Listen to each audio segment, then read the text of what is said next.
Brohat, and I'm a chemical engineering PhD student and a Massey College junior fellow. It is my honor to welcome you all to the 2025 edition of the Walter Gordon Symposium. To begin, I wish to acknowledge that Massey College is built on land that has been the home to indigenous peoples for thousands of years. It was the land of the Huron-Wendat, the Seneca, and the Haudenosaunee, and it is the treaty land of the Mississaugas of the Credit. I want to acknowledge our duty of stewardship towards this land and the great privilege that we have to be able to do our work here. Before we talk about today's theme, I would like to thank Dr. Tom Axworthy, David Slowly, and Dr. Carolyn Toohey for their financial support and advice in organizing this conference. I would also like to take this opportunity to thank the other fellows and Monk School students who made today possible. So guys, please come up on stage as I call out your name. Evan Chan. Yes, please give them a round of applause. Kate Mitchell.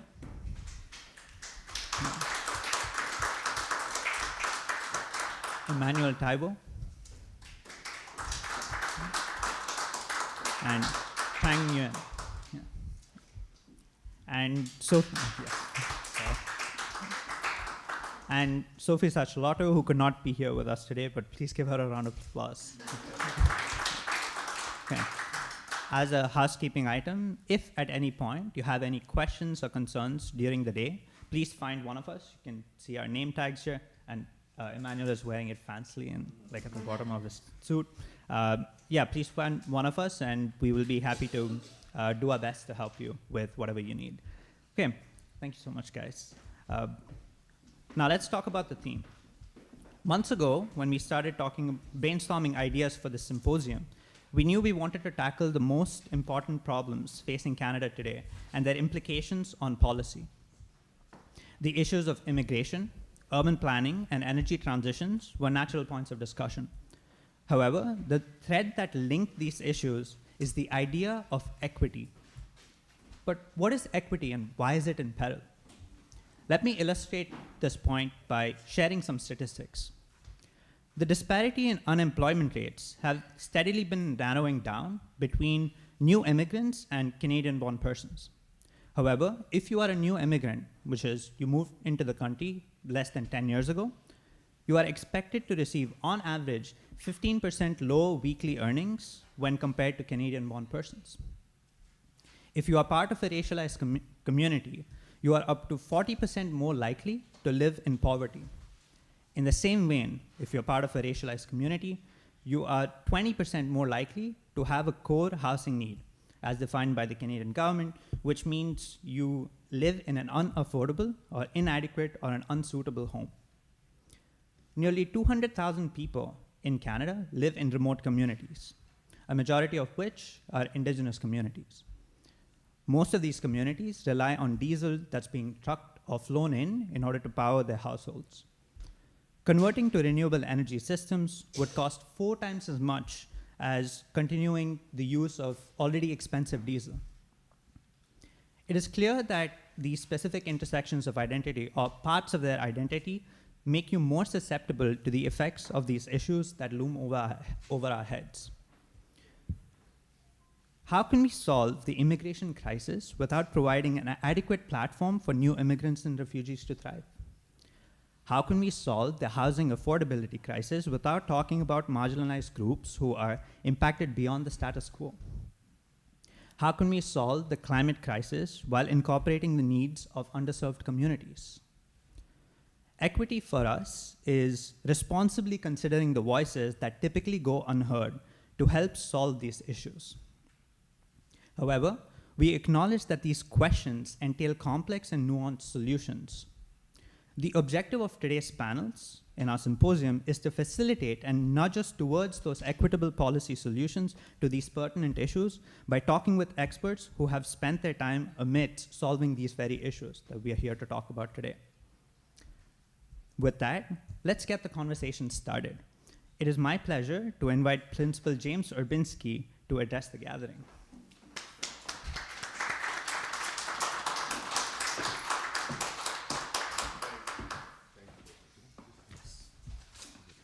Thank you, Broha.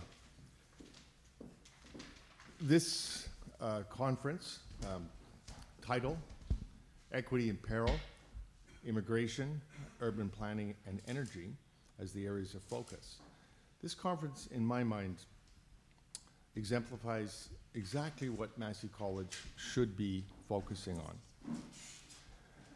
Bro has already taken an opportunity to thank a number of people, but I do want to mention Tom Axworthy, who is a senior fellow here at Massey, and chair of their public policy program here at Massey College, and also David Slowly, who has been a truly vibrant contributor to the public policy program here at Massey. Both have been incredibly instrumental over many years in supporting the identification of key themes and in supporting our junior fellows and our wider community to explore these themes. I'd also like to take the opportunity to thank Carolyn Toohey, who is a distinguished fellow at the Munk School of Global Affairs and Public Policy, a long-time senior fellow here at Massey College, and a long-time contributor to public policy and debate around issues of contemporary concern. Carolyn is here not only as a Massey fellow, but also as a fellow at the Munk School. The Munk School of Global Affairs and Public Policy also co-sponsors this event, and Professor Toohey has been a very strong supporter of junior fellows in this particular event, but also over many, many years. And it's wonderful that both Tom and Carolyn continue their support for meaningful engagement around issues of contemporary concern. And of course, it's very important that we thank our staff here at Massey, who put enormous effort and energy over a long period of time to help support events of this kind, and most especially today, this particular event. The theme of equity and peril, in my mind, there's two or three key points that I'd like to make.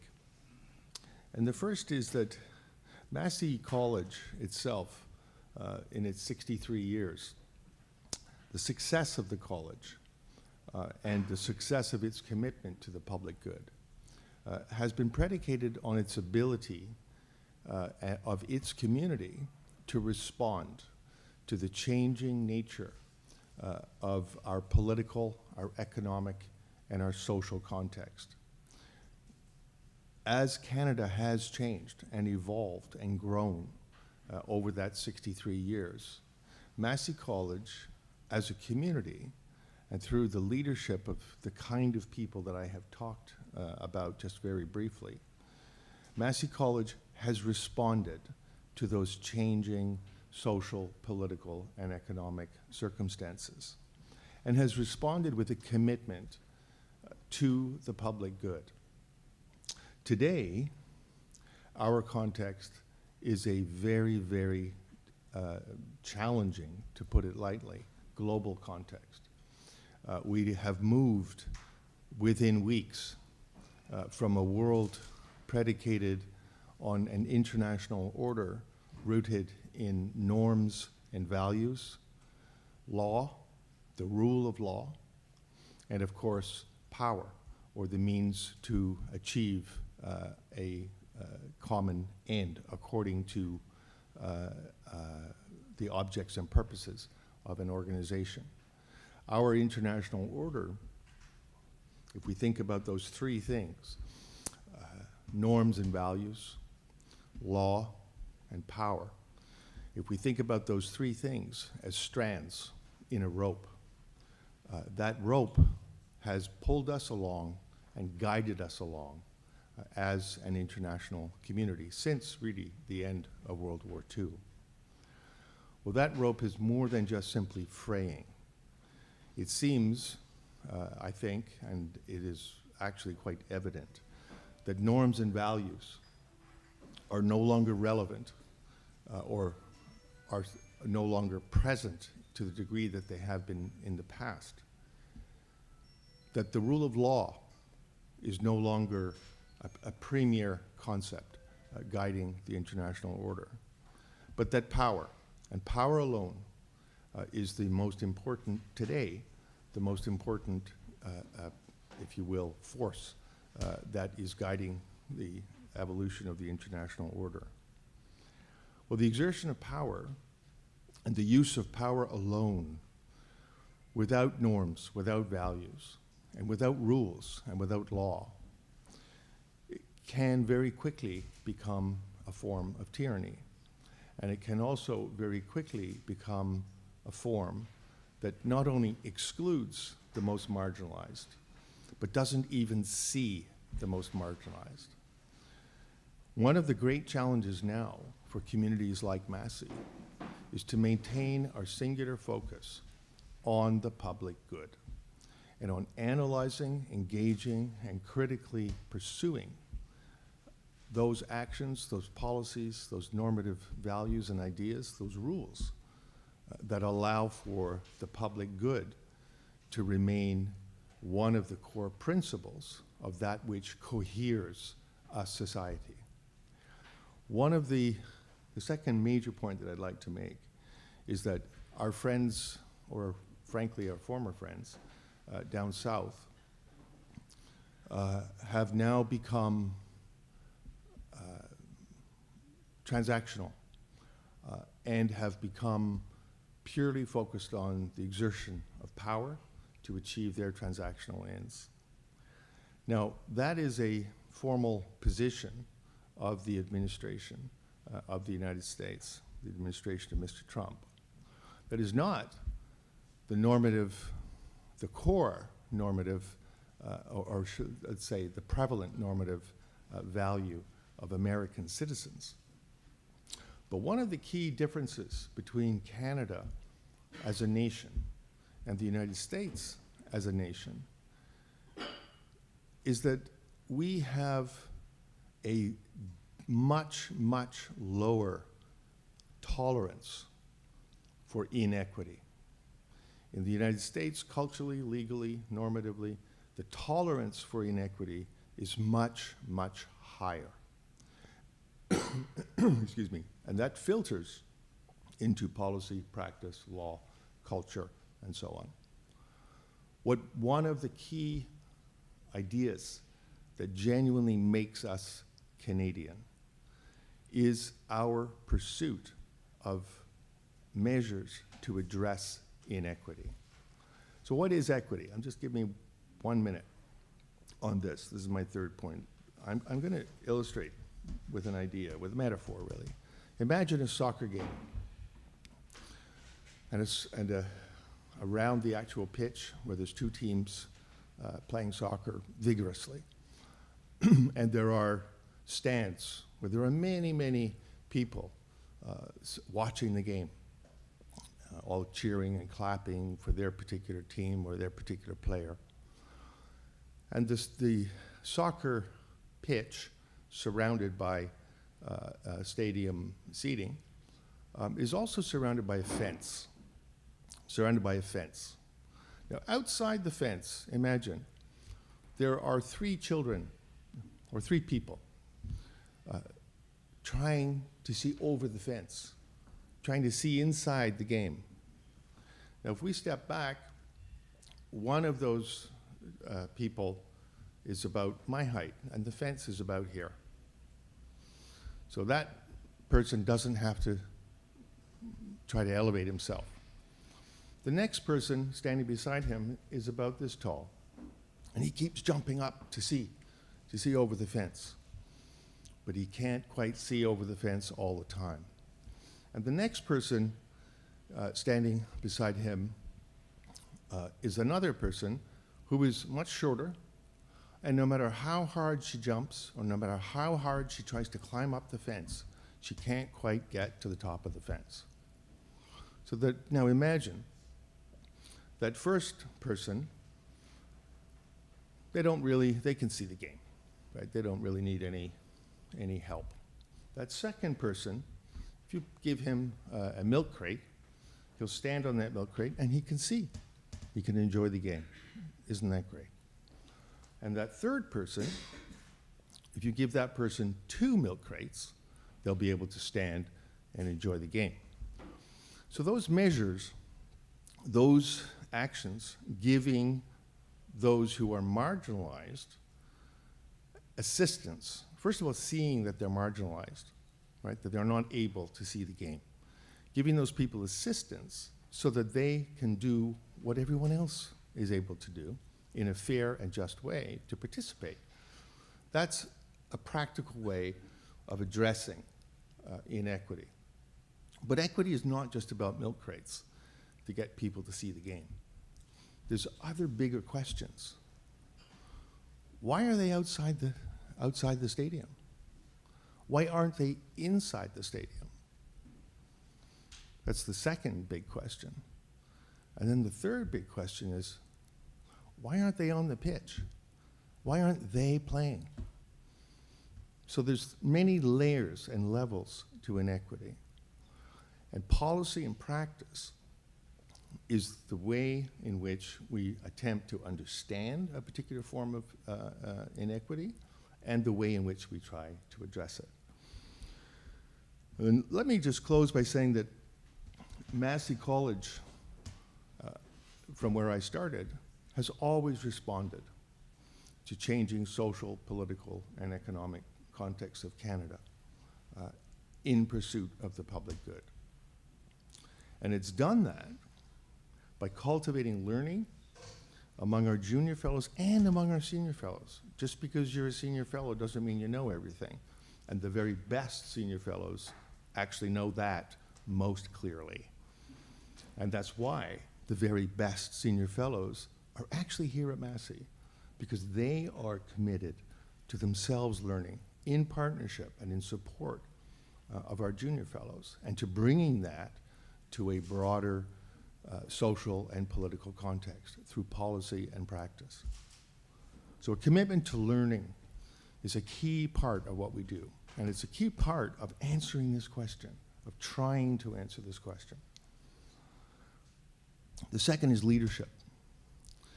Leadership has many, many forms, but the most effective leadership is leadership that is deeply informed and is deeply aware and deeply value-based in its pursuit of a particular policy or process. The third element is civility. How we do this, how we actually engage, how we actually understand, how we actually engage in contention, how we actually engage in dissonance, how we actually engage in debate, how we deal with contention, with dissonance, with debate. Because in situations where there is inequity, and in some situations egregious inequity, sometimes people have to shout and scream to be seen and to be heard. So how do we deal with that? What are the ways in which we approach that kind and other kinds of dissonance in our society? And civility is key to that. And so at Massey, the goal of the college, the way I formulate it, is that we cultivate at Massey learning, leadership, and civility in pursuit of the public good around issues of contemporary concern. The issue of inequity is central to the identity of Canada and central to our pursuit of the public good. And with that, I wish the conference and the organizers most especially, who've been outstanding, I wish them the very best as they pursue the question of equity in peril around the issues of immigration, urban planning, and energy. Thank you.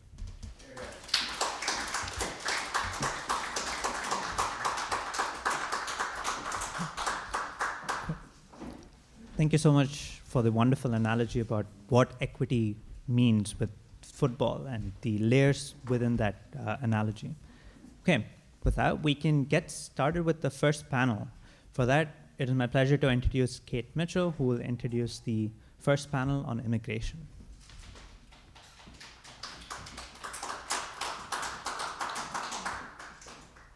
Hello, everybody. It is my pleasure to introduce the Belonging and Exclusion in Immigration and Refugee Policy panel. When it comes to immigration and refugee policy, countries always need to make choices that are going to include some and exclude and marginalize others.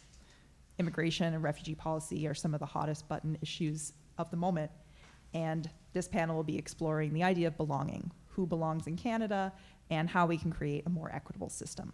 So I'm going to invite our panel to the stage. They would like to come up.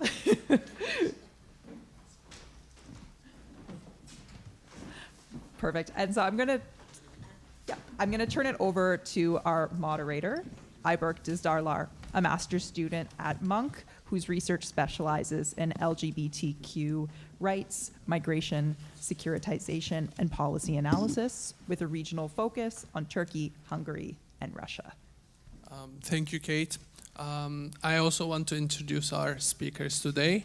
Thank you for coming, and I'm excited to talk about the topics that we're going to go through today. I want to start with Chris Ramsaport.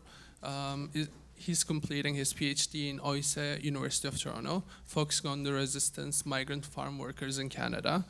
He's an organizer with Justicia for Migrant Workers, a grassroots collective supporting migrant workers for over 24 years. Chris is an assistant professor at New College and teaches in Caribbean Studies program at UFT. He also co-directs the Migrant Farm Workers Legal Clinic at the University of Windsor. Chris recently joined the advisory group for the International Panel of Experts on Sustainable Food Systems and serves on the executive of the Asian Canadian Labour Alliance. He has written extensively on migrant labor and previously served on the board of the Food Chain Workers Alliance. Thank you, Chris. Our second speaker is Dr. Idil Atak. Dr. Idil Atak is a professor at the Lincoln Alexander School of Law. Before joining TMU, Atak worked as a legal expert in the Turkish Foreign Ministry as a deputy to the permanent representative of Turkey to the Council of Europe. Atak earned her PhD at Université de Montreal's Faculty of Law, and was the SSHRS, sorry, I'm always difficult with the SSHRC, postdoctoral fellow at McGill University Center for Human Rights and Legal Pluralism. She currently serves as director at large for the Canadian Association for Refugee and Forced Migration Studies. Atak was a member of the International Association for the Study of Forced Migrations Executive Committee and a past president of the CARFMS. She served as editor-in-chief of the International Journal of Migration and Border Studies from 2017 to 2020. Our next speaker is Shoaib Rahim. Shoaib Rahim has served as the deputy CFO of Afghanistan's Defense Ministry, working with NATO forces. He later became the youngest CFO and mayor of Kabul between 2016 and 2019, managing a city of over 6 million people. He was involved in the Doha peace negotiations between the government and the Taliban, while teaching as a professor of practice at the American University of Afghanistan. Being forced to leave Afghanistan after the collapse of Kabul and Taliban's military takeover, he's now based in Toronto with his wife and 3 children. He has lectured at the Monk School of Global Affairs, CEAS, occasionally writes for The Globe and Mail as well as other media appearances, and is currently a wealth advisor at Owens McFadden Group in downtown Toronto. I'm so sorry for this. This was exciting. to me, all of our speakers are like really, really specialized people in their own fields. And yeah, reading it alone was different, and reading it when you're here is kind of exciting and also nervous for me, because I'm like, oh, these people are really, really special people for the field. How I want to run this talk, I want to give each one of you a few minutes, and then you can talk about your own specialties and then belong in our theme. And then I have some questions, but if you have other questions from our audience, I would prefer to have them involved more first. Chris, are you okay too? Does anybody else want to go? Yep. Or just about myself, or the idea of belonging? Yeah, both of them, please. Like, because you already have like a special part with the migrant workers and farmers, which is a really niche part of this topic. Okay, well, thank you. Good morning, everybody. So before I have to preface, I believe I kind of come off controversial and harsh.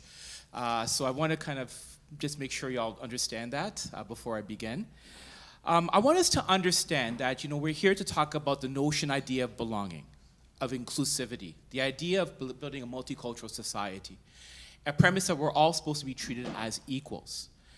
The Temporary Foreign Worker Program is anything but. The Temporary Foreign Worker Program was developed as a sense of unbelonging, a state of exception, a place where the people, particularly racialized bodies, were not meant to be here as equals. It's a state policy for the last 66 years, I believe, since 1966, I can't count. We've developed a system where migrant workers are tied to an employer. They must return home at the end of the season. There is no access to permanent residency. And really what it is, if we're thinking about a public good, and here we're talking about discourse as a public good, we have to look at both our food system and our immigration system as a public good, not serving the interests of capital. It's not an idea about addressing labor shortages, which hopefully we could talk more about, but really talking about the consolidation of power within this large industry of agriculture to meet the needs of these larger forms of export agriculture. And for us to work about talking about belonging, the Canadian state, the provincial government, the employers do not want a program of people coming as equals and living as equals. If you look at the Hansard documents from the 50s and 60s, we see a very differential understanding of who they believe to be free. In those same Hansard debates, Europeans that would come to work on our farms, we could not hold them to a tied contract. We could not hold them to the threat of deportation. 10 years later, with the inception of the Caribbean Farm Worker Program, we had no qualms about basically tying them to a farm, saying because of their racial origins, they had to be treated differently. And these same type of logics are basically what, since the inception is how the program still operates today. As such, since you cannot rely on the state nor the employer class to do what's right, organizations like us and many other people have been trying to chip away through the organizing, the legal work to try to build a framework of thinking about what inclusivity is, thinking through history, the legacy of slavery and indentureship, looking through some of the legal work, right, that we're doing as well, to try to talk about why we need to develop different forms of understanding and to fight for a system which is supposed to be free for all. Thank you. Is there any questions? Because if there's none, I would like to, if it's okay for you, I want to do the Q&A and our questions after everyone's done. If there's like immediate questions, I can take them. Yeah, sorry. I would like to refer to a very unpleasant connotation. Just a month ago, Donald Trump, the President of the United States, said that diversity and inclusion, forget about diversity and inclusion, these are nonsense ideas. I mean, these I refer because he holds some kind of political power, and which is a clout on at least the neighboring countries. And the professor just said that the issue of inequity is central to the identity of Canada. So you find the two extremes, and how do we pursue in real sense the reality of implementing equity in diversity and inclusion policy of Canada? I think the idea of the temporary foreign worker program was never to be seen as a form of inclusion. Historically, we've built our society on groups of people who have been always excluded, whether we're talking about the Chinese, the Japanese, South Asians, and now the rise of the TFW program. So it's about understanding what this history has meant, the relationship of Canada overseas, particularly in the Caribbean and Mexico, and our unequal relationship, particularly around trade. I think it's also critically to understand. The other part, I'm sure most people in this room know that Canada and the United States, through the previous Trump administration and now, we're pretty much lockstep on our immigration policies. Canada is also facing a threat of deportation of 1.6 million people. So it's not just the United States where we should be all horrified of the images we're seeing, but we're not too far from that. The United States and Canada are pretty much in lockstep around the temporary foreign worker program. Both countries are comparing notes about the role of the guest worker program, the H2 programs in the United States and Canada.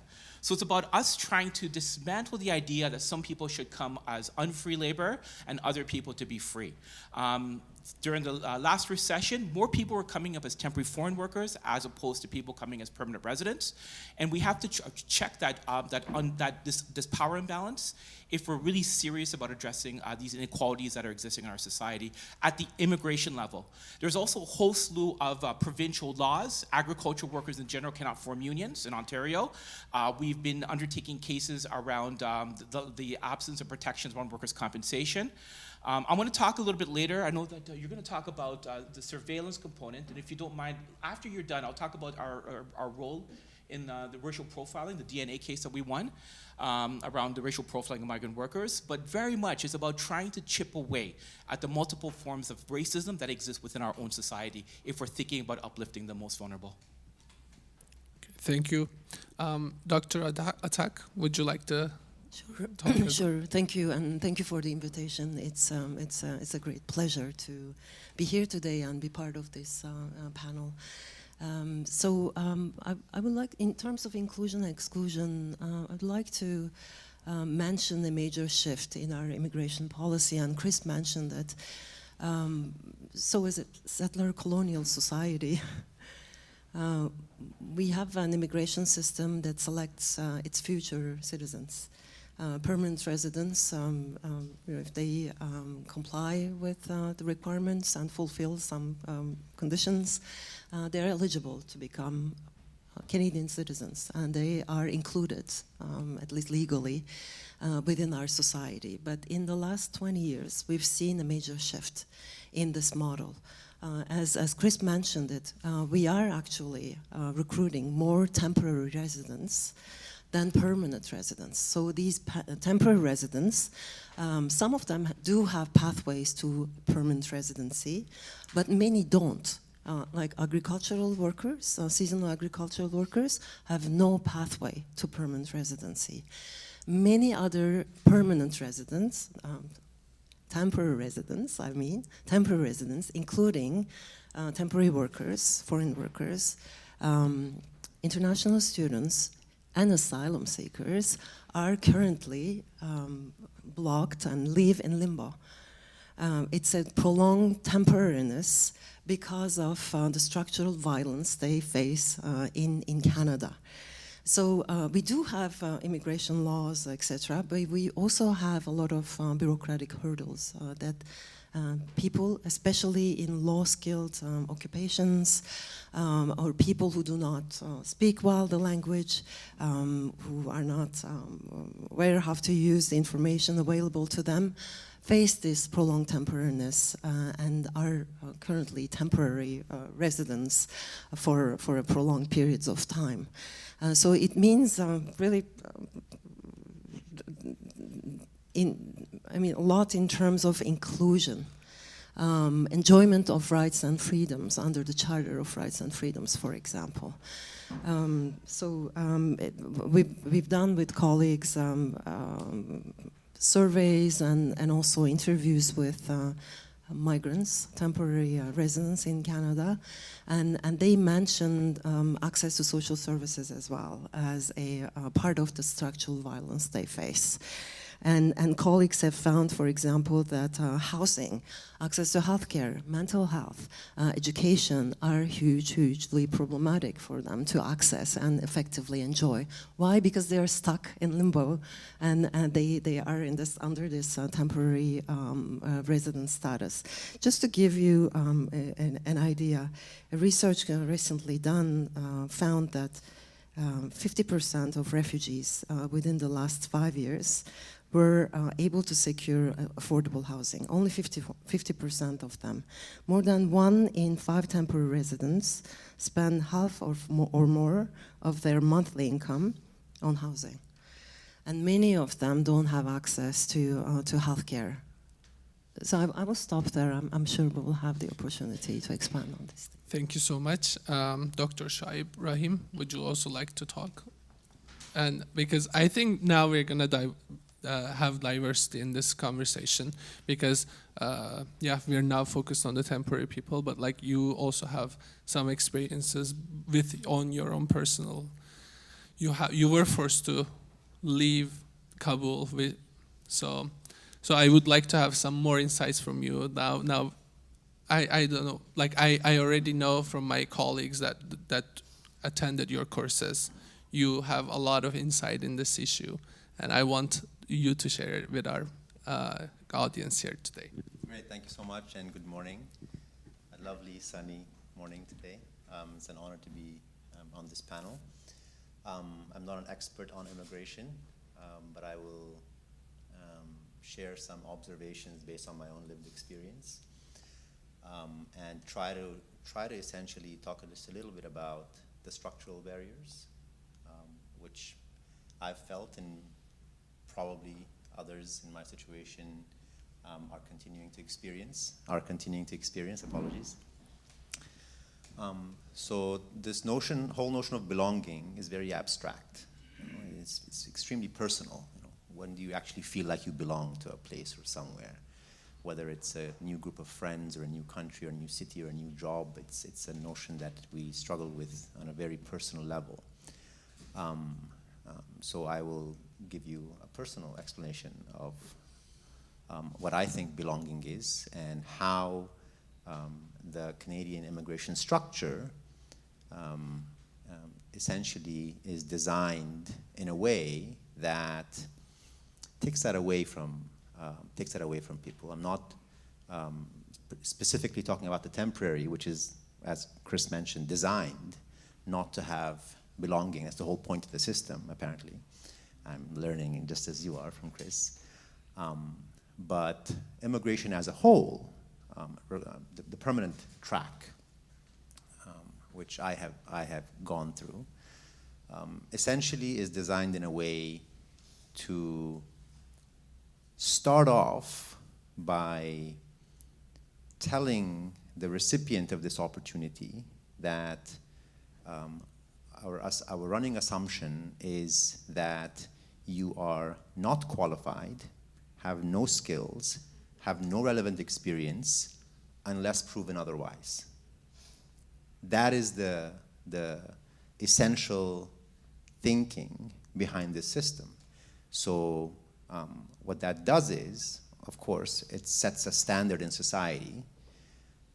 You know, when you get to Toronto or Ottawa or wherever in Canada, oh, how long have you been here? This man, oh, so what are you up to gauge, to see how you're doing. And in a very interesting, very short conversation that I had with a public official, great person, I'm not going to name, of course. It was the first year that I was here. Oh, I was introduced. This is former mayor of Kabul. Oh, welcome. How long have you been here? Oh, it's just been a year. What do you do now? Oh, I teach at the monk school. Oh, that response was very telling. You know, he was very kind, very generous speaking. We had a conversation. But the fact that somebody who has a master's degree from Duke, American University, somebody who has had the experience of running large organizations, somebody who has, I'm trained as an engineer, so has transferable skills, you know, all those checklists, the check marks and the point system, you know, I meet a lot of those points. But the fact that the response from a public official was one of surprise, that, oh, how are you so quick to be able to teach at the prestigious University of Toronto? I mean, all that was implied, but it was very telling. So I think it speaks to the way the system is designed, perhaps intentional or perhaps not, but I think it directly affects the sense of belonging, because at the end of the day, belonging is a function of being acknowledged, is a function of being seen for what you have done in the past and what you can do, what you are capable of. And so I think what that does is that puts in a few barriers which not only disadvantage the people who are resettling, but disadvantages the collective. And if people are okay with that, then, you know, so be it. But the fact that we are coming together here, and the fact that Massey College as an institution is constantly one of the many institutions discussing this issue, tells us that, you know, we need to become better. One of the differences that Dr. Orbinski mentioned between Canada and the US, the question that you asked earlier, Canada has a lower tolerance for inequity.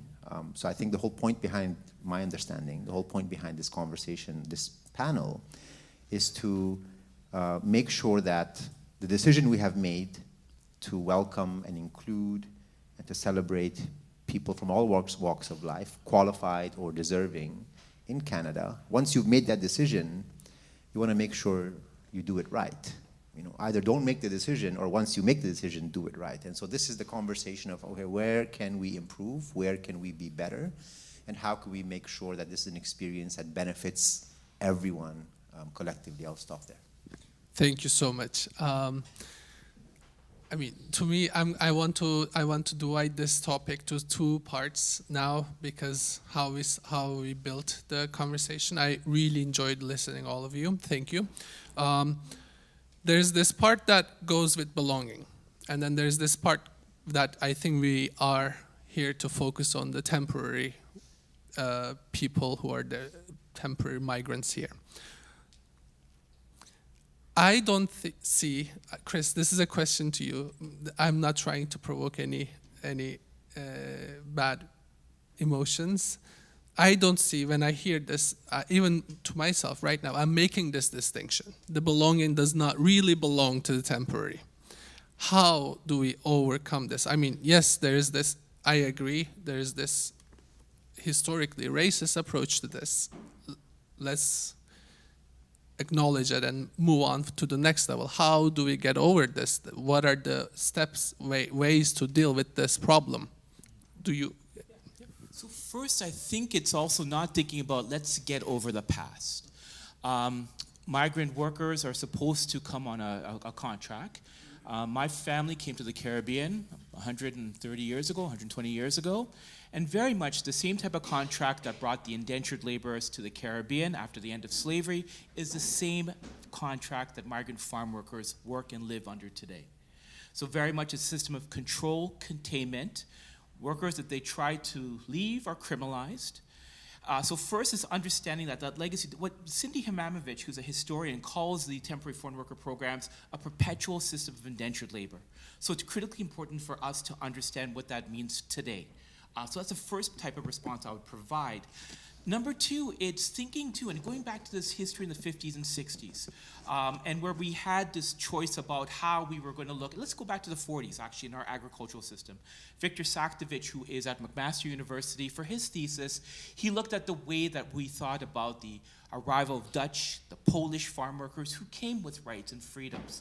It's only when we shift our dynamics for our labor groups, when we started going to the Caribbean workers in Mexico, that we said that they could not live and to circulate freely in our society. So very much over the last couple years, I wanted to start with that conversation. We've created a different set of rules for black and brown workers that started in the 60s, continues today. We see very much through social media this hysteria about South Asians, of Latinx people, and you know, we need to deport them. We need to get rid of them because they somehow don't belong here. You know, we've created some positive steps for Ukrainians to be here. Why can't we think about the same type? Why does there have to be this differentiation, a racial differentiation, how we treat one group versus the other? We have developed models in the past to help people. Why can't we think of similar models to help agricultural workers and other groups of temporary foreign workers who we so need, right, to build our foundation for our society, but somehow we keep defining them as outside of our body politic? Thank you so much. I want to try to flex this topic to Dr. Atak. Here, like I found out that you worked on securitization of the migration. So I think, in my opinion, this is related to that. There's this securitization part that, like the concept of, like maybe you can briefly talk about the concept of securitization. And I think there's a correlation there. The racism there is the part of the securitization. Maybe you can give us more insight in this. Of course, yeah. So securitization is making immigration, which is a public policy area, part of the administrative law, into a security issue by depicting, and discourse narratives play a major role in that, migrants, and especially racialized migrants. There's also a gendered aspect to this process as criminals. We are seeing this discourse very much at play in the US currently, and deterrence, repressive policies implemented against them. We've seen this kind of policies, and we are currently seeing this kind of policies and narratives in Canada, and they intensify during the electoral period. We've seen it very recently with the change in the Liberal leadership. What could be done? Challenging these narratives is one thing based on the facts, research, the rule of law, as the principal mentioned it. My research is more with asylum seekers and refugees.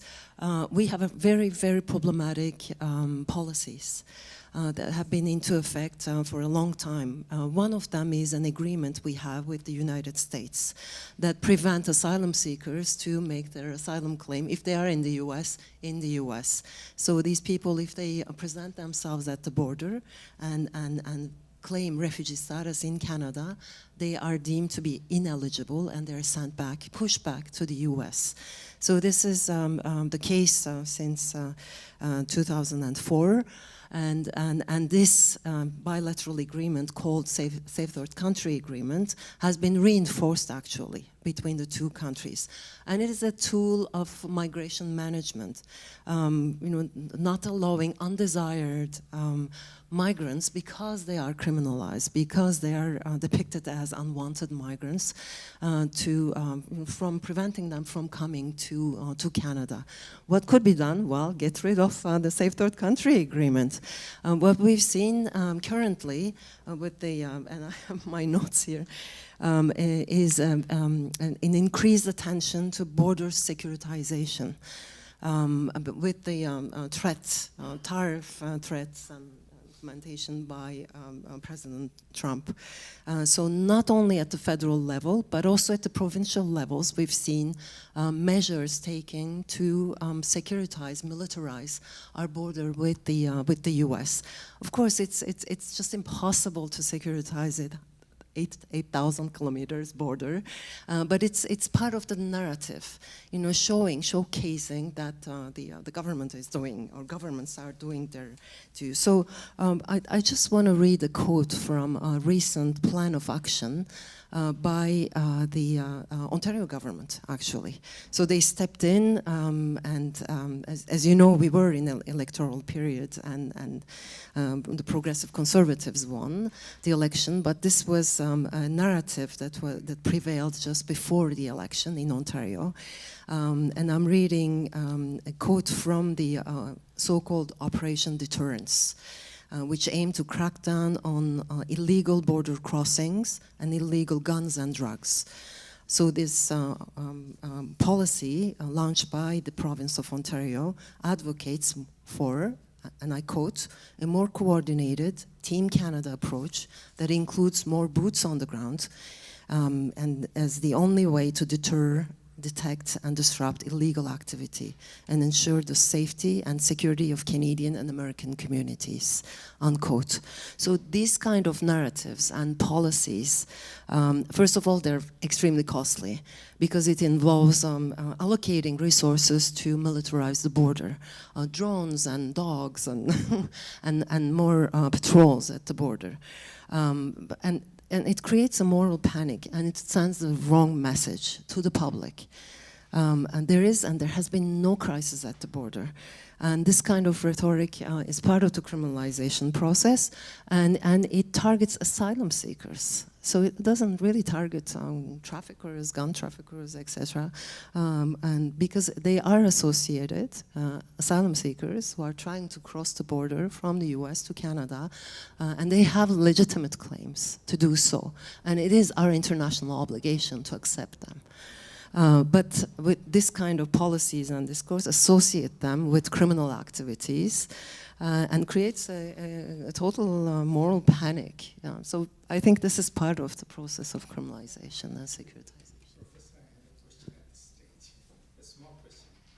Don't you think it's a sovereign prerogative of the country to protect its borders? It's a sovereign prerogative of every state. Sorry, can you... Professor, don't you think that it's a sovereign prerogative of a state to protect its frontiers, its borders? Because recently there have been a lot of hue and cry about the porousness of these common borders. It's 8,000 kilometers, that's right, but then a lot of things are going on, like the allegation, the false allegation of fentanyl and this type of trafficking. And don't you think that the policy discrepancy regarding immigration between the United States and Canada is the crux of the problem? Because, I mean, we are quite immigrant friendly. We welcome refugees, but the south of the border, it's not. And whenever there is a problem here and or there, they try to cross the border just for their survival. And these people have become like scapegoats to, brand them as security problems or threats, but these people are actually trying to survive. What do you think? Thank you for the question and for challenging me. I have to, and very briefly, two things to say. First of all, asylum seekers are the most vetted populations in Canada. So we have a very rigorous refugee status determination system. And asylum seekers, as soon as they present themselves at the border, they undergo this vetting process that involves fingerprinting and admissibility determination, checking the databases that exist in Canada, but also we share with like-minded countries like the US to make sure that the person who present themselves at the border is not a criminal. So they go through this very rigorous process. We do not admit everyone. There is the admissibility and eligibility process within the refugee status determination, within the whole immigration system. It speaks to the sovereign power of Canada, which is legitimate, to make sure that those who we are admitting in Canada do not threaten our safety, security, and health. So these are objectives of the Immigration Refugee Board as well. The second thing I would like to refer back to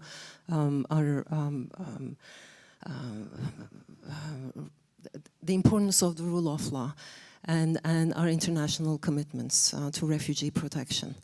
So Canada is a signatory to the 1951 Refugee Convention, and with that there is a series of obligations that come to extend a helping hand to those who are forcibly displaced and have a legitimate claim to seek refugee protection.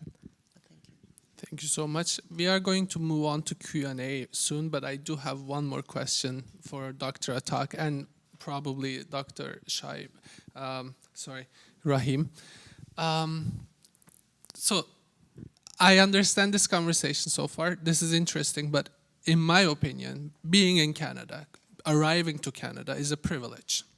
Canada has a border with United States, whereas in other countries in rest of the world, that migration, that asylum seeking happens at the immediate border that you can walk. It is a difficult walk, but it is there.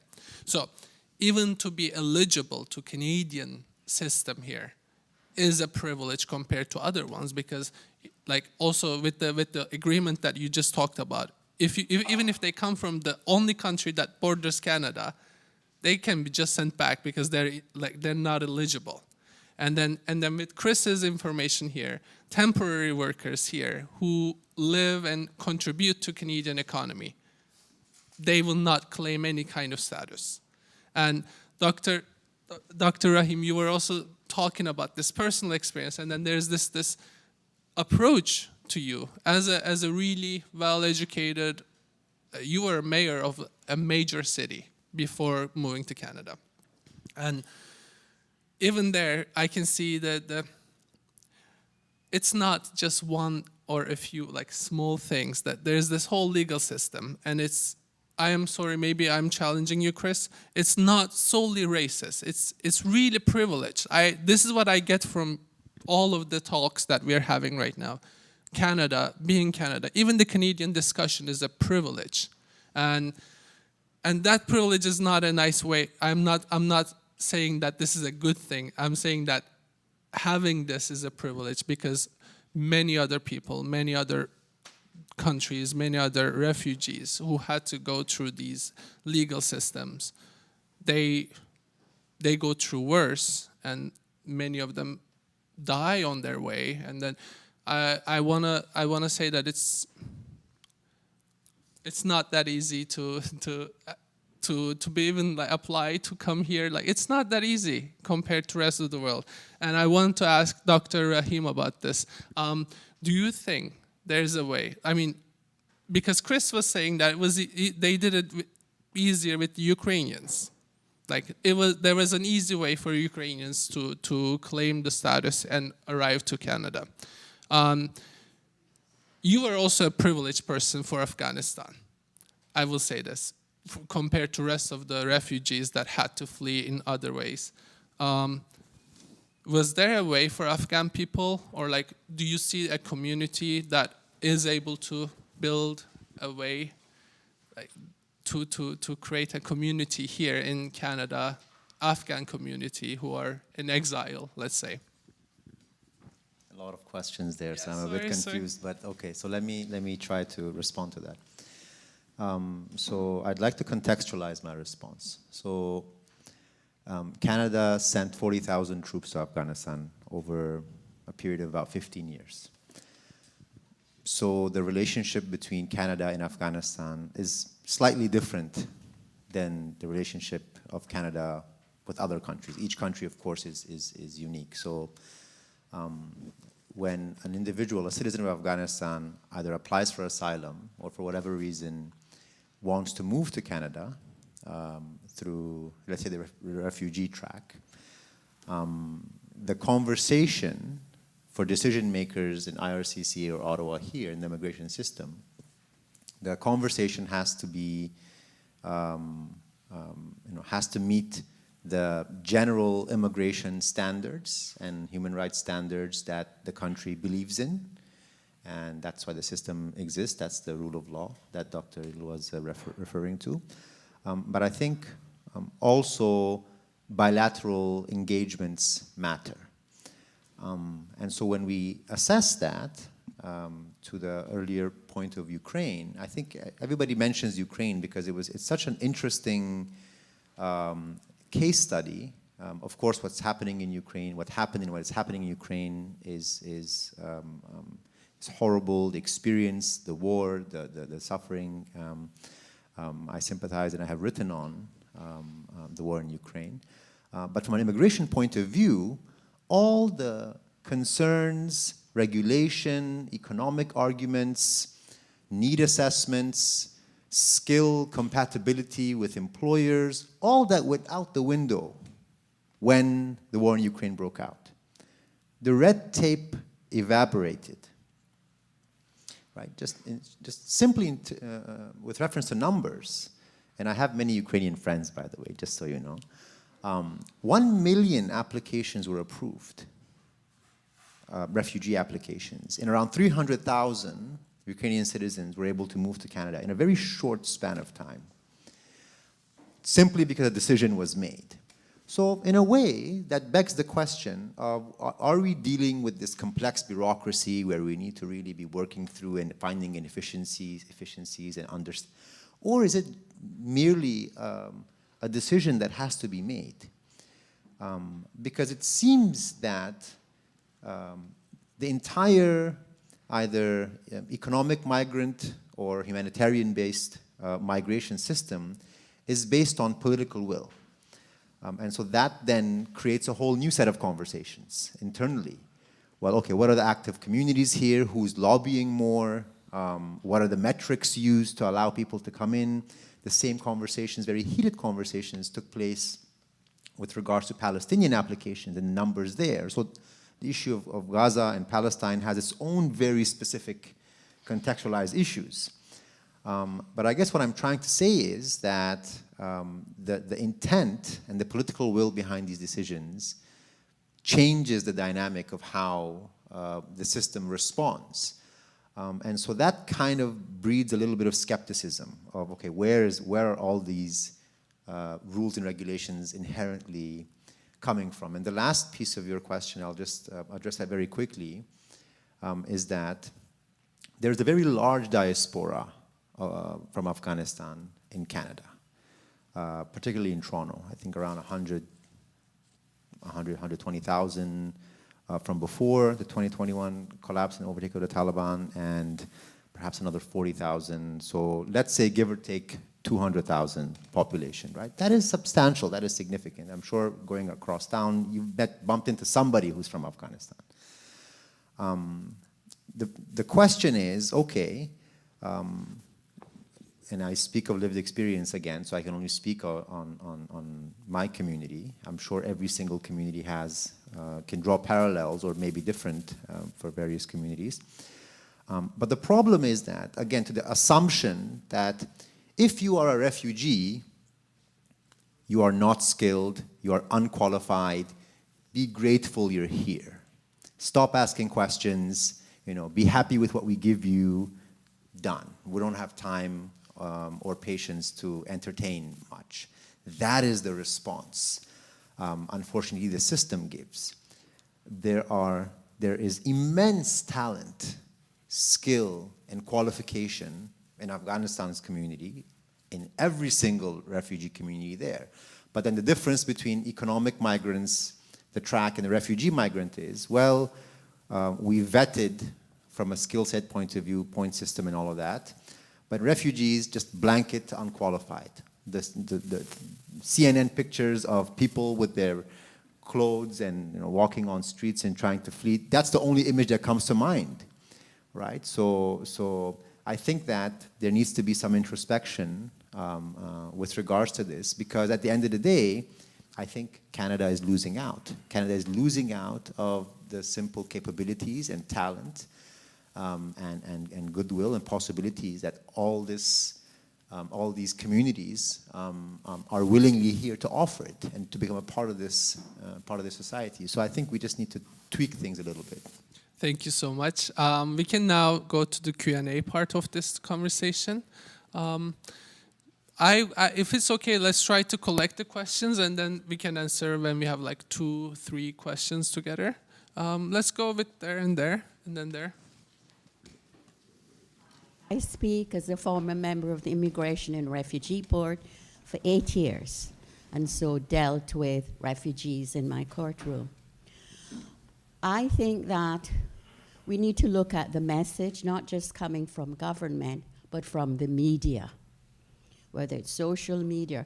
You see all of the pictures or the information that would make the front pages deal with castigating, dehumanizing people who are either migrant workers or refugees. So it's a very difficult issue to deal with, not just policy at government level, but how in fact does the media get into our brains and tell us the story, which then amplifies or supports the subliminal policies that are at work. And as someone from the Caribbean, I understand that, because when I first look at immigration back in the 1920s, it said people from Europe, from people from the Commonwealth or British, limited to 100 per year, unless you were from New Zealand, Australia, or white South Africa,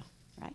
So someone like myself from the Caribbean, we could only come in as working in coal mines or as domestic. So back in our immigration policy from 1920, that's part of the message. So I think that media for me is a critical component, because that seems to be what's driving a lot of our behaviors today.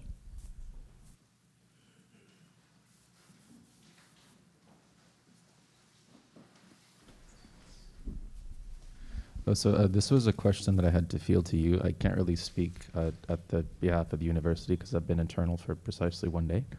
But what techniques did you utilize to like identify political dissidents? Because if you had like a list of political dissidents and a blacklist and you shared that with Canada, maybe there would be less of a blanket ban. So like what techniques do you utilize to identify like political dissidents? We can have like 3, 4, and then go and talk about. Good morning. Thank you very much to the panel. I wondered if I could ask a few questions, or just one question about international students, the other cohort or group in the temporary category. Of course, there's been a lot of discussion around the international student program. I think it's fair to say IRCC has put in place a string of measures that we have not seen for the past 3 decades or so. I wonder if you have comments or what you make of them. Is this equitable? Is it not equitable? Which perspectives do you look at? Municipalities, housing, social services, the student perspectives, sending countries, brain drain, so much to talk about. And if you have comments, it'd be wonderful to hear those. Thank you. I think we can answer these. I think that we have like talk. Let's go with the media. Who wants to answer this one? Yeah. Yes, I agree, and thank you for your comments and also for the questions. I agree. The media plays, and especially social media, plays an important role, a key role, in terms of criminalization, but also in terms of pushing back against this criminalization. Because the narratives are really at the heart of and they shape policies, unfortunately. Immigration and Refugee Board of Canada plays a huge role in terms of refugee status protection, and there have been improvements, but they need more resources. There is a huge backlog of the claims before the Immigration and Refugee Board. The RPD, Refugee Protection Division, has an acceptance rate of 60%, which is pretty high, and they do a good job in terms of training the members, recruitment of the members. But like I mentioned, part of the structural violence faced by precarious status migrants, including asylum seekers, is to deal with the system of inefficiencies, including backlogs. And so more resources should be allocated to those institutions like the Immigration and Refugee Board that are making vital decisions, and also to prevent that these population remains in limbo for extended periods of time. Because like the international students, speaking about the other question, asylum seekers are faced with this extended temporariness, which exacerbate the rights violations and exploitation they face. The longer they remain in this limbo situation, temporariness is very, very precarious. So we need pathways, but effective and quick pathways to permanent residency. That's why it's important to clear backlog that we see in each and every immigration stream, including asylum, before the Immigration and Refugee Board. And the shifts and changes are sudden and so frequent in all immigration streams, but especially the temporary migration streams. So international students have been facing, first of all, criminalizing discourse. They have been scapegoated for structural issues like housing shortage. They've been blamed, and then this discourse justified capping, and decreasing the number of international students. And also there was also discourse about fraud, etc. So yeah, pushing back against this criminalizing discourse, but also addressing the system inefficiencies. More information, accurate information need to be provided. We need more advocacy, and Chris's organization has been doing an amazing job in terms of access to information and how to overcome some barriers faced by precarious status migrants. I'll stop there. I think there's, I might be a couple minutes here too, right? And I think as we are in a moment of heightened nationalism, I want to go back to the COVID pandemic for a few minutes here. And the narrative of the pandemic is that we're all in this together. Our food system is in crisis. We need to create a system of exceptionalism to bring migrant farm workers to Canada.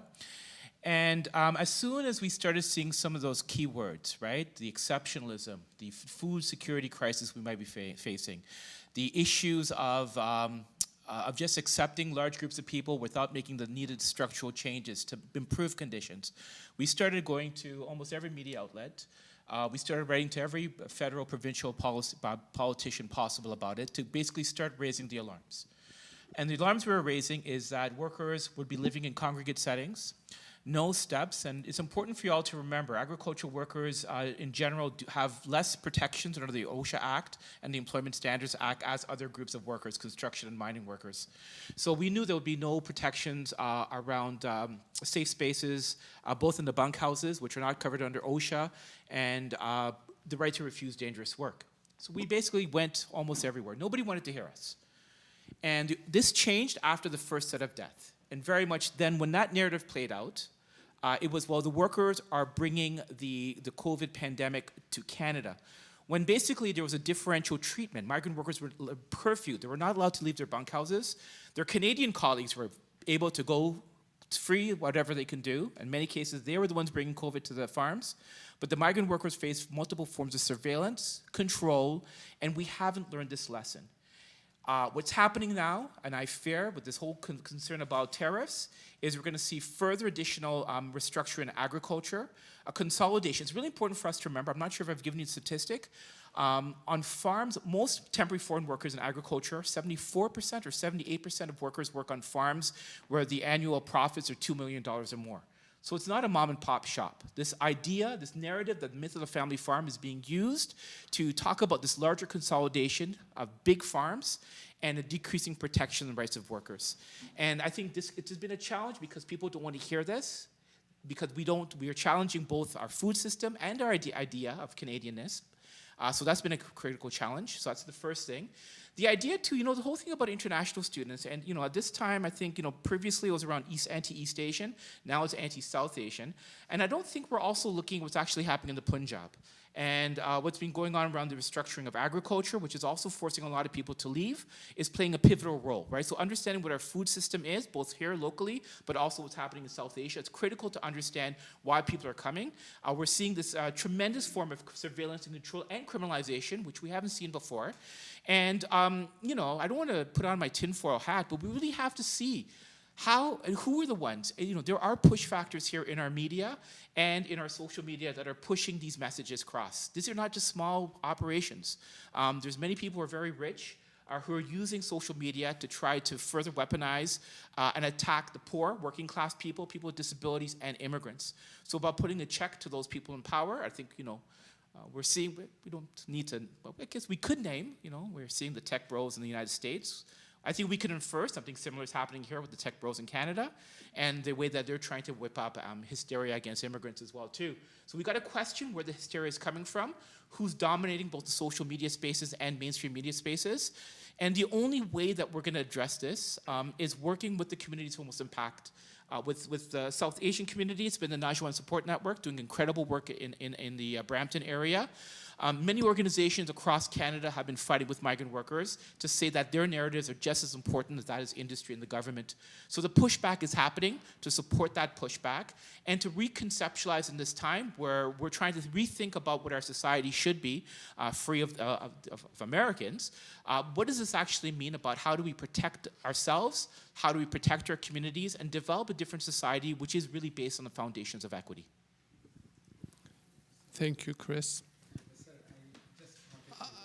Could we let Dr. Rahim answer, and then we can go back to questions one more time? So there was a question on the political dissidents. I'm not sure. The Palantir guys, we were discussing blacklists. They have their own blacklist, but like the sharing of these blacklists kind of enables collaboration in terms of. Oh yeah.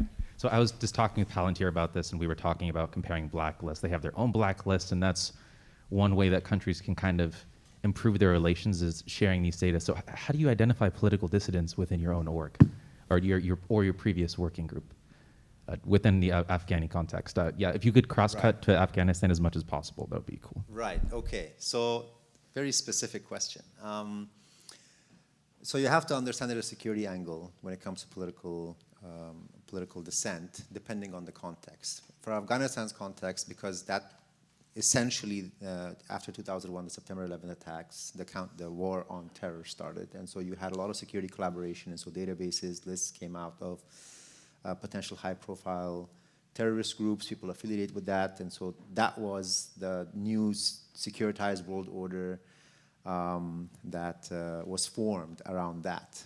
And so it's the flavor of that is very different than your authoritarian regime political dissenter who would have to, for personal protection, seek refuge.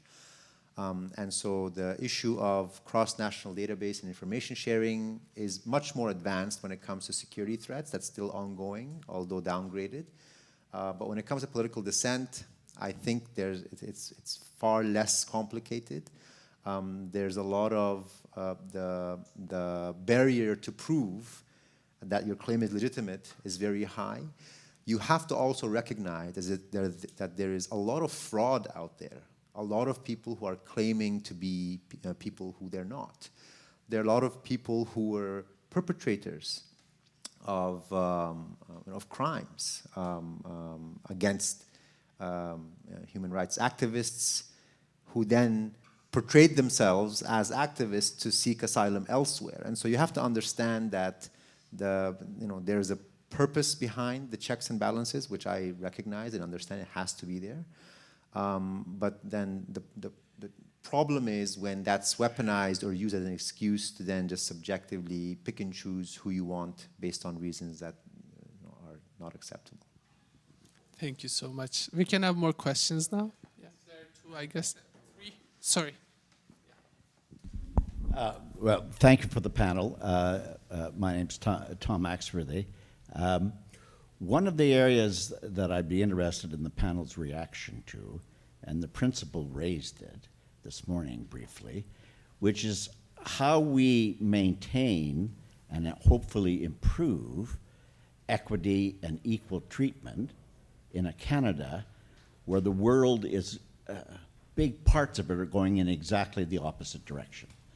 And this first panel on immigration and refugees and temporary workers is really, in part, the crux of the issue in terms of difficulty, because it's migration which has driven the far right in Europe and in the United States. There'd be no MAGA if there wasn't this incredible concern about undocumented migrants. There wouldn't be a Donald Trump if that hadn't become one of the dominant issues in the United States. But we're now facing the situation where the United States is, under this president, is now a rogue nation. We don't know where they're going. We don't know what institutions they're about to destroy. They're talking about annexation of Canada, which is a polite word for possible military action. That sounds incredible to say, science fiction 3 years ago, but a national security threat today. So my question to the panel is that in reflecting this most difficult of issues, migration and human labor in different contexts, as we are critical of Canada and the way things are being administered now, what slack or leeway, if any, do you give to the fact that we are having to manage these systems with the threat of a MAGA lunatic as President of the United States?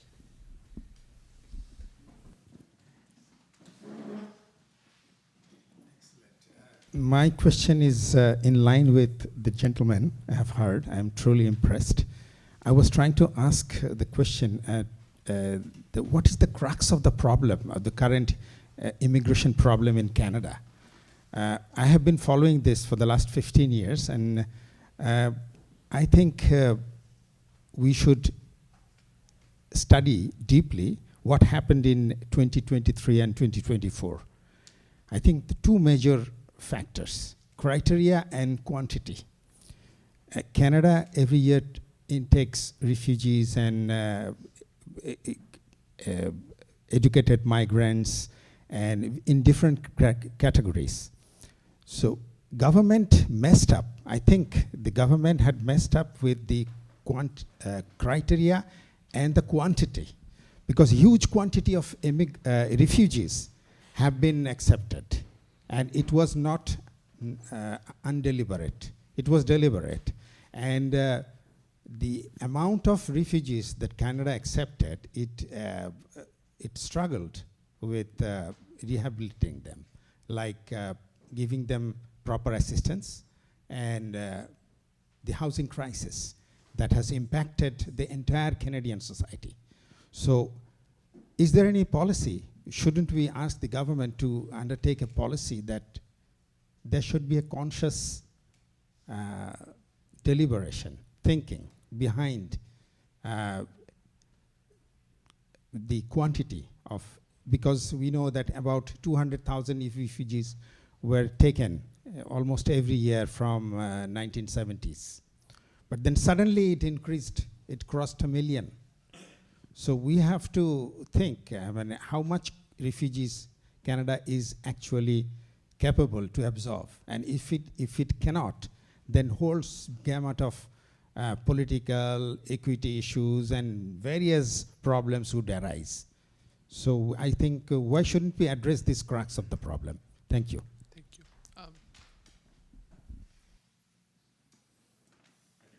Thanks again for joining us and for sharing your insights. I just wanted to focus this question on the international student, cohort of society for now, just simply because one, you have a couple questions on refugee already, and the spectrum of what a refugee experience can be quite extreme, and so I think that's a difficult one to ask an overarching question about. But the international student issue is, of course, one that's been in the public discourse more and more, maybe less so these days for other more pressing reasons. But all that to say, the question I have is, clearly there was some kind of shift. And to the point of Dr. Rahim earlier, lobbying goes both ways when it comes to immigration, right? And you had organizations that were certainly lobbying for, the easier entry of international students, very often to institutions that had nothing to offer them, in programs that had nothing to offer them. To the point of, you can't obviously blame, you were saying it's a privilege to be in this country. You can't blame anybody for wanting to be here. I also don't know that it means, and I'm here to be educated and be corrected if it's not true, but simply coming here too does not mean you're owed permanency here. That's one. But all that to ask the question of, how does a country then, let's look at it the other way, to the point of selecting who then does get to stay and under what basis. If they've made an error, right? If that policy of immigration was born of, erroneous thoughts, and now you kind of have to walk it back a bit. How does a country do that? And what advice would you have for policymakers in doing something like that and kind of trying to recapture the balance that's required in immigration policy if it's been skewed to one direction like that? Thank you. Thank you. So we don't have long time, so we can have one more question and we can answer all of them. I think we can close it after this. If there's one more question yeah. Thank you to the panel. So as an immigrant, growing up, the school system and CBC helped teach me pluralism, and those are Canadian values that I deeply admire. With the threats south of us, I look to NORAD and NATO and existing institutions that maintain our security, but I look at internally questions of social cohesion and what can be done at this time to maintain Canadian values of pluralism and acceptance and diversity while newcomers and those that have a long lineage here can hold their dignity. Thank you so much. I also want to add some thoughts into this because last three questions, I think they're really connected. And I mean, I think I agree with Chris, but I will leave the topic to you. I feel like Canada is a country of migration. It's a fact. Canada, also US was still a country of migration.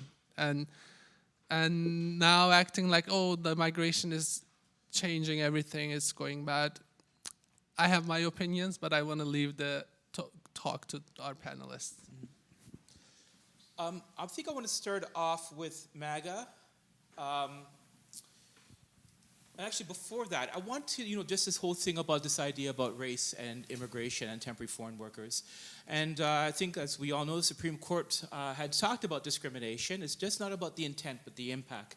And legal decisions, both at the workers' compensation, the workplace, the workers' WSIAT tribunal, the Court of Appeal, all have identified the multiple forms of racism discrimination that temporary foreign workers, particularly seasoned agricultural workers. At this point, both academic work and legal work has pointed out to the differential treatment that TFWs have received. So I don't think it's any stretch of the imagination, particularly Caribbean and Mexican workers, to say that they are treated differently, that we have basically contained and said that they could only work particular forms of, quote, low-skilled work, and they can have no part of access to our society. So I don't think it's any stretch of the imagination to say that what we have in place is a racist system, first and foremost. Number two, and going back to the idea about Canadian values and cohesion. And it's important, we all grew up with this idea. I'm proud of the benefits that I've had. My mom's currently sick in a hospital. She's getting the best health care that she can. I'm proud of that. But I look at our role as people who came as immigrants or people who are born here as trying to expand, not trying to be gatekeepers to defend what other people in our country should have. And knowing what you're saying and what I've seen around the unequal access to health care, that people are dying on the streets because they have precarious status, because through no fault of their own, they've lost their immigration, their work permits. So it's about trying to address and thinking about how many people have been left out of this idea about Canadian values, and how do we actually expand to protect people, not based on national rhetoric, right? But just trying to address these past differences, the past racism, these past differential treatment that I talked about earlier. Now, some of you might think this is, Marshall Gantz. I'm sure you all know Marshall Gantz, yes or no? Okay, so Marshall Gantz, yes or no? Marshall Gantz? Barack Obama, when he got elected, he used a phrase called "Yes, we can." Yes, do you remember that? So "Yes, we can" out of my old former union, the United Farm Workers of America, Si se puede. And Marshall Gantz was a organizer of the UFW before going on to be Barack Obama's campaign manager. And I think very much, in addition to narrative, is the idea of storytelling. And what I want to start off, and just forgive me for this, I will take a few minutes, is that in the work that we do, right? So fighting the racism, fighting the particular issues that with the migrant workers, it's talking about addressing those unique issues, but also trying to build up to protect all workers in our society. We've been helping a group of Ottawa construction workers, both migrant workers and at that time Canadian workers, who tried to form a union. They were all fired. They were union busted by their employer. But the idea for many other people is that the migrant workers are just simply coming to take these jobs. Jamaican construction workers are taking Canadian jobs. Illustrating that example, these groups of people coming together throughout different forms of immigration status, coming together to fight together to try to have a different thing. So stories like that are critically important to fight the divide, particularly amongst working class communities.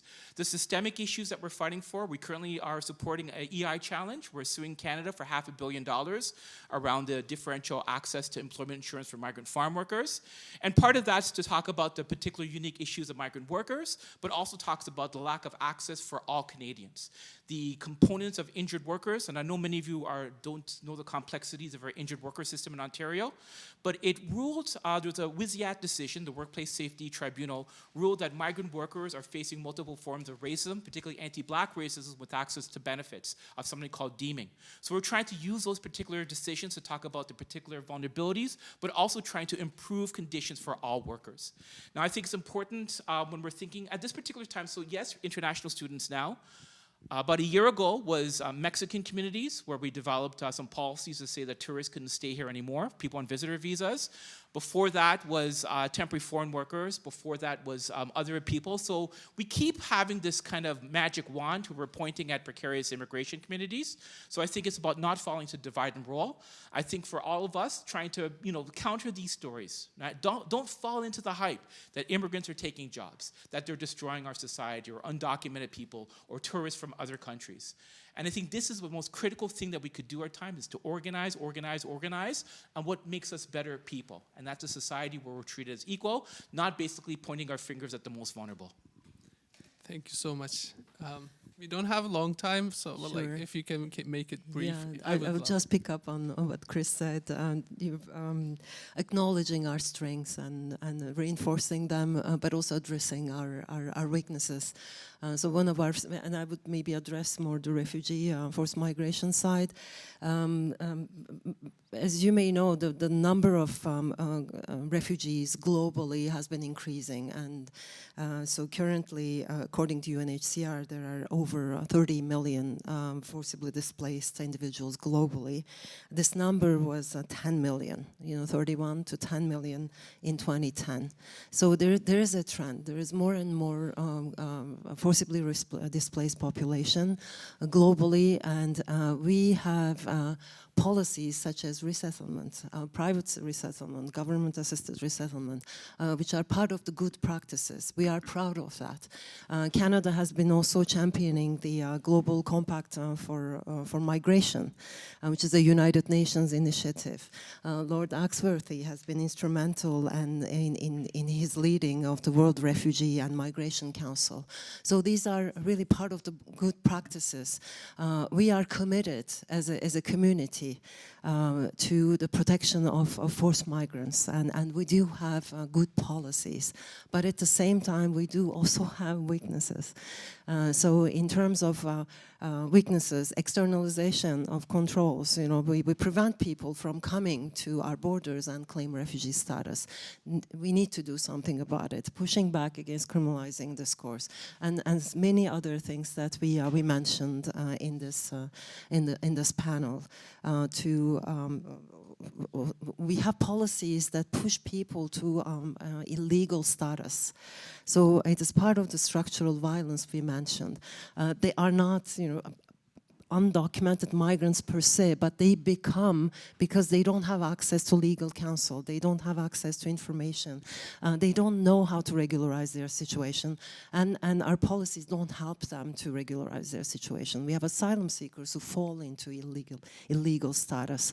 So we need to address these issues and stop criminalizing immigrants and acknowledge their contribution to our society. In terms of balance, we do have this balance acknowledged in our legislation. Immigration and Refugee Protection Act has a long list of objectives, including recognizing the importance of protecting our safety as Canadians, our security, our health, but at the same time acknowledging our obligations to forcibly displaced individuals, because it's part of our international obligations, and also we do have obligations stemming from the Charter of Rights rights and freedoms. Social rights are not considered to be justiciable. So the state says we have no positive obligation to enforce these rights, especially when it comes to racialized, gendered, precarious immigrant communities. I'll stop there. Thank you so much. Dr. Rahim, if you want to have a brief talk. Brief. Yeah. I'll just touch on the nationalism issue that Tom mentioned. I think that as somebody who has experienced the very extreme side of nationalistic tendencies in my previous career and previous life, essentially, I'm very afraid of the kind of response that the MAGA movement and ideology is triggering around the world, but specifically in Canada. If the response is more Canadian nationalism,